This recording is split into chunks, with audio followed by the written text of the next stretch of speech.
La vérité inavouable. Nous habitons au rez-de-chaussée d'une résidence moderne, un bâtiment aux lignes épurées, niché au cœur d'un quartier calme, à la fois familier et rassurant.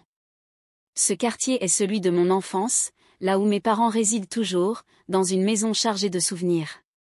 Mon mari et moi avons célébré notre union il y a 1 an à peine, et depuis, nous menons une existence sereine, rythmée par la routine quotidienne. Lui, en tant que directeur d'une école primaire privée, gère avec rigueur et passion les multiples responsabilités que son poste exige. Quant à moi, je m'occupe de notre foyer, veillant à ce que notre vie commune soit aussi douce et harmonieuse que possible. Au premier étage de notre résidence, vit Jamila, une jeune veuve d'une 30aine d'années. Elle partage son appartement avec sa fille, une petite fille pétillante, qui semble être sa seule raison de vivre depuis la mort de son mari. Grâce à la pension que celui-ci lui a laissée, Jamila vit confortablement, sans avoir à se soucier des tracas financiers. C'est une femme qui, à première vue, semble discrète, mais dont la beauté magnétique ne passe jamais inaperçue. Un jour, alors que je rentrais des courses, j'ai surpris une scène qui a immédiatement éveillé en moi un sentiment de malaise. Mon mari se tenait devant le portail de la résidence, en grande conversation avec Jamila. Leur échange semblait anodin, mais quelque chose dans l'attitude de Jamila m'a troublée. Quelques jours plus tard, je les ai de nouveau aperçus ensemble, et cette fois-ci, un pincement de jalousie s'est emparé de moi, me laissant un goût amer. Ce soir-là, je n'ai pu retenir mes soupçons et j'ai confronté mon mari. Il m'a répondu avec une sincérité désarmante, affirmant qu'il s'agissait simplement de questions relatives à l'inscription scolaire de la fille de Jamila. Malgré ces paroles rassurantes, les regards appuyés que Jamila jetait vers lui sont restés gravés dans mon esprit, nourrissant mes doutes. Jamila n'est pas une femme ordinaire. Sa beauté est à la fois saisissante et intimidante.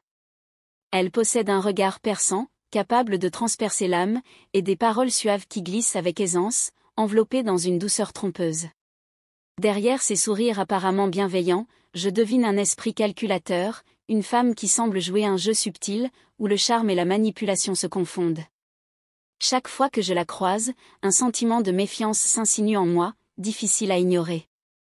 Mes parents, quant à eux, continuent de nous rendre visite régulièrement. Leur présence est un baume pour mon cœur inquiet, un rappel des liens familiaux solides qui me réconfortent. Ma mère, en particulier, met un point d'honneur à nous préparer des gâteaux maison, des délices sucrées qui témoignent de son affection.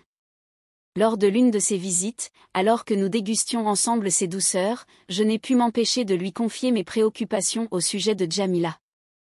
À ma grande surprise, ma mère a réagi avec une gravité inhabituelle, me mettant en garde contre cette voisine. Elle a employé des mots forts, la qualifiant de « voleuse d'hommes », ce qui n'a fait qu'attiser mes craintes et plonger mon esprit dans un tourbillon de doutes. Une idée, aussi audacieuse que déraisonnable, a alors germé dans mon esprit, installer une caméra dans l'appartement de Jamila pour percer le mystère qui l'entoure. Pour ce faire, j'ai décidé de changer d'attitude envers elle, de me montrer plus amicale, afin de gagner sa confiance. L'occasion s'est rapidement présentée lorsque Jamila m'a demandé de lui prêter un climatiseur pour sa fille, souffrant de la chaleur accablante. Voyant là une opportunité idéale, j'ai fait appel à mon cousin, vendeur d'électroménager, pour venir installer l'appareil chez elle. J'ai précisé que je souhaitais discrètement cacher une caméra à l'intérieur. Après quelques réticences, et moyennant une compensation financière, il a finalement accepté. Le jour de l'installation, mon cœur battait la chamade, partagé entre l'excitation et l'appréhension de ce que je pourrais découvrir. Une fois la caméra en place, je n'avais plus qu'à attendre. Ce que j'ai vu par la suite m'a laissé sans voix, bouleversé par l'inimaginable.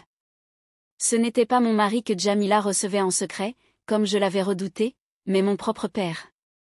Ils étaient ensemble, partageant des moments de complicité qui allaient bien au-delà de l'acceptable, dansant et s'étreignant comme 2 amants. Cette découverte m'a figé sur place, le choc me privant de toute réaction immédiate.